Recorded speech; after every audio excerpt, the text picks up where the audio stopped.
Your aloe vera should be a monster by now. Thick, juicy leaves stacking up like fat green swords, the whole plant practically spilling out of its pot. Instead, it's just sitting there, same size it was 3 months ago. Maybe a little floppy, maybe a little pale around the edges. And here's the part that drives you crazy. You're probably doing everything the internet told you to do. You're watering it carefully, you bought the special pot, you found it a sunny windowsill, and still, nothing. It's not dying exactly, it's just refusing to grow. So let me tell you what's actually going on.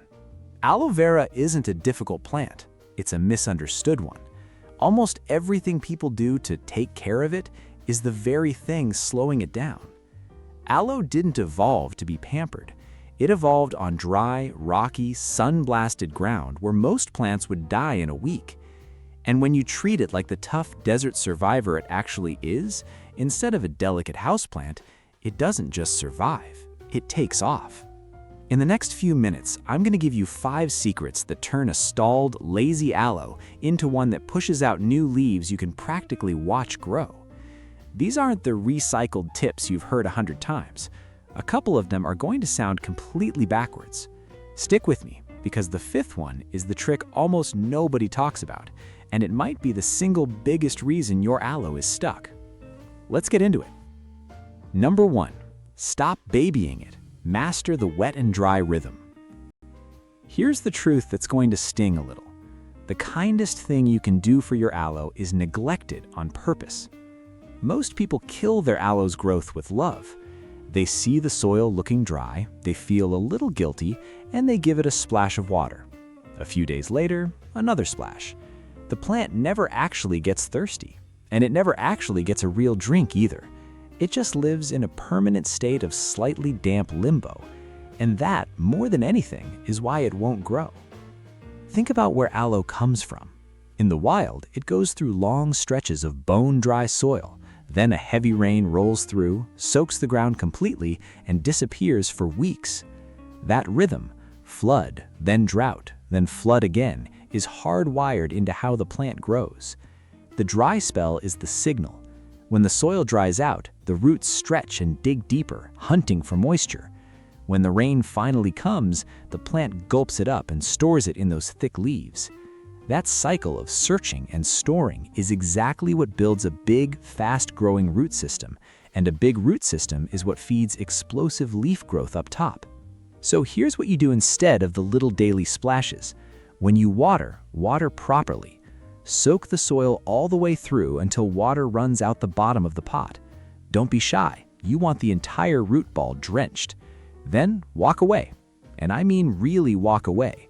Don't water again until the soil is completely dry, top to bottom.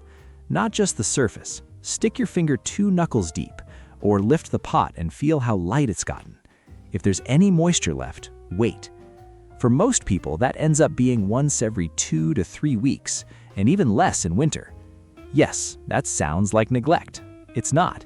It's the single most powerful thing you can do, because every time the plant fully dries out and then gets flooded, you're forcing it to build deeper roots and pack on storage. You're recreating the desert in a flower pot. Get this rhythm right, and you've fixed the number 1 reason aloe refuses to grow. Number 2, read the leaves. Your aloe is telling you about light. Now, let's talk about light, because this is where good intentions quietly murder your aloe's growth. People hear houseplant, and they instinctively park it somewhere soft and shady, thinking they're protecting it from getting scorched. So it ends up on a side table, or a dim corner, or a windowsill that gets a couple of weak hours in the morning. And then they wonder why it's pale, stretched out, and floppy. Aloe is a sun worshiper. In a dim spot, it doesn't just slow down. It starts panicking. It stretches itself thin, reaching for any light it can find.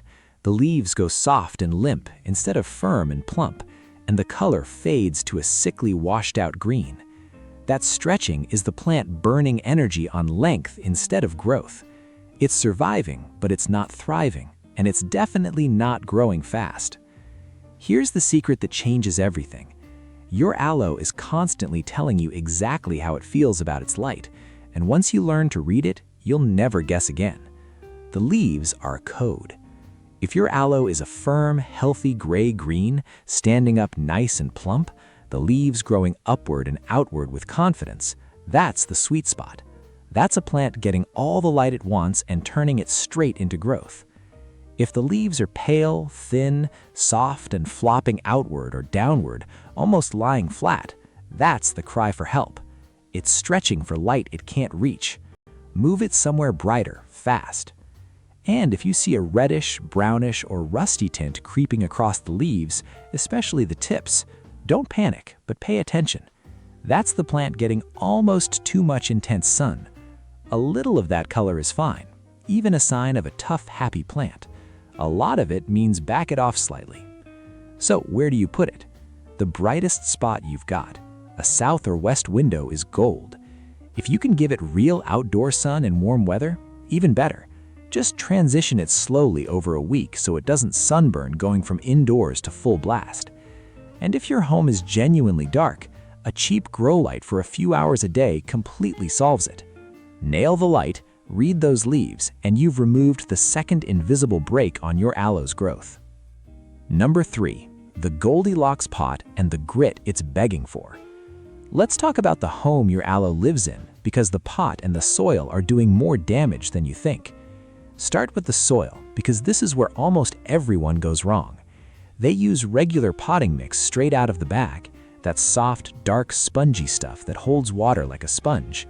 For most houseplants, great. For aloe, it's a slow death.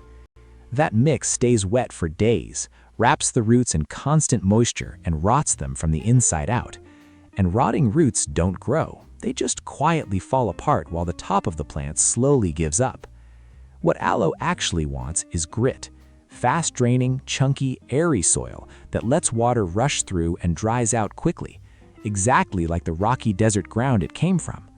You can buy a cactus and succulent mix, and that's a fine start, but here's the secret most people miss.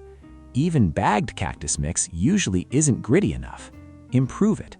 Take your potting or cactus mix and cut it with a generous handful of something coarse, perlite, pumice, or even clean coarse sand. Aim for roughly 1 part grit to 2 parts soil, more if you can. When you're done, a fistful of damp mix should crumble apart in your hand, not clump into a wet ball. That crumbly, gritty texture is what lets those roots breathe and lets the wet and dry rhythm from Secret 1 actually work. Now the pot itself, and this is where it gets interesting. People assume a bigger pot means faster growth, more room, more soil, more space to get huge, right? Wrong. Drop an aloe into a giant pot, and you've surrounded it with a huge mass of soil that holds far more water than those little roots can drink. That extra wet soil just sits there soggy, and now you're back to rot. A pot that's slightly snug, just an inch or two of space around the roots, dries out faster, stays healthier, and actually encourages the plant to fill out. And do yourself a favor, use terracotta. Those plain clay pots are porous, so they breathe and wick moisture out through the walls, helping the soil dry evenly and quickly. Plastic and glazed ceramic trap moisture against the roots and work against everything you're trying to do. One more non-negotiable. Make sure that pot has drainage hole at the bottom. A pot with no drainage is a bathtub, and aloe drowns in bathtubs. Get the gritty soil, the snug terracotta pot, and the drainage right, and you've built a home where this plant can finally take off. Number 4, feed it like it's hungry, but only when it's awake. Here's a secret that sounds almost too simple. Most people never feed their aloe at all, not once. They figure a tough desert plant doesn't need pampering, so they just water it and forget it. And the plant survives, but surviving and growing fast are two very different things. In the wild, aloe's roots are slowly pulling nutrients from a huge volume of soil, plus everything that breaks down around it over the years. But your aloe is trapped in a small pot with a fixed scoop of dirt, and over time, it strips out every nutrient that soil had to offer. After a few months, it's basically eating from an empty plate. It's not going to put out big new leaves on an empty plate, no matter how perfect your light and water are.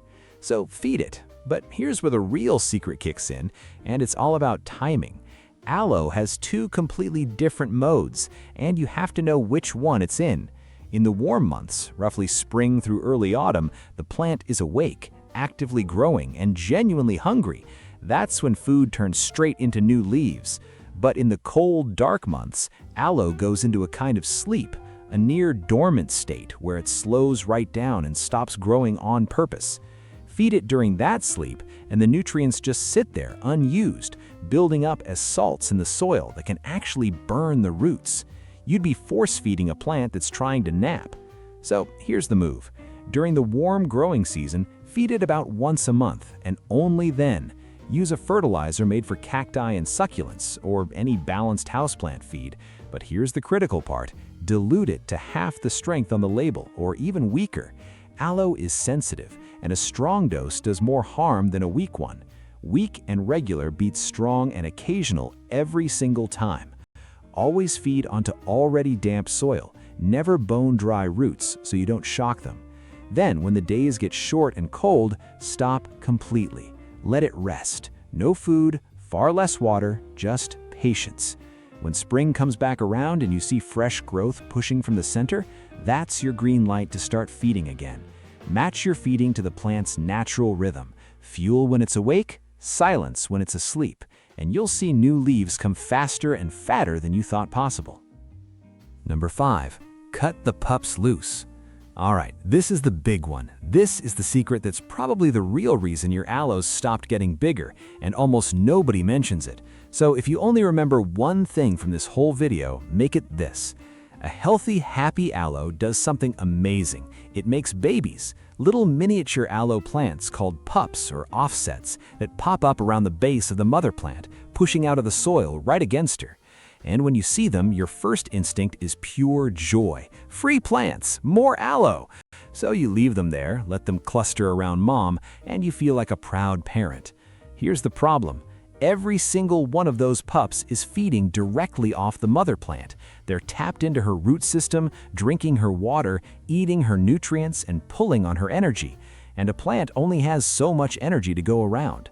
So instead of pouring all that fuel into growing big, beautiful new leaves on the main plant, she's splitting it a dozen ways to keep all those babies alive. The result? The mother plant stalls. She stops getting bigger because every drop of growth energy is being siphoned off by her offspring.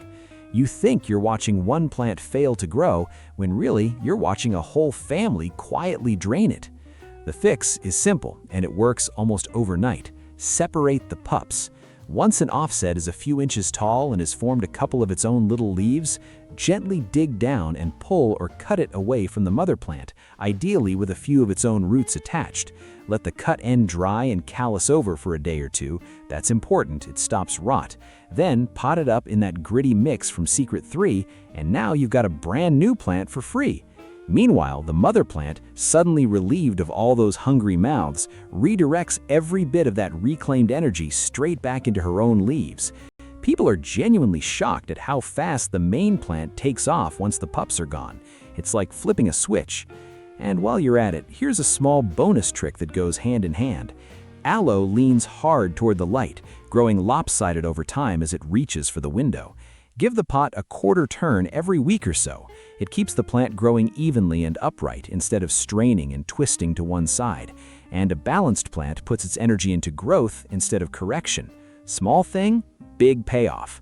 Cut the pups loose, keep it turning, and your aloe finally gets to be selfish about its own growth. That's the secret most people never learn. So let's bring it all home. Forget the daily babying. Soak it deep, then let it dry out completely and let that desert rhythm build the roots. Give it the brightest spot you have and let the leaves tell you when the light is right. Plant it in gritty, fast-draining soil inside a snug terracotta pot with real drainage. Feed it weak and often while it's awake in the warm months and let it sleep when it's cold.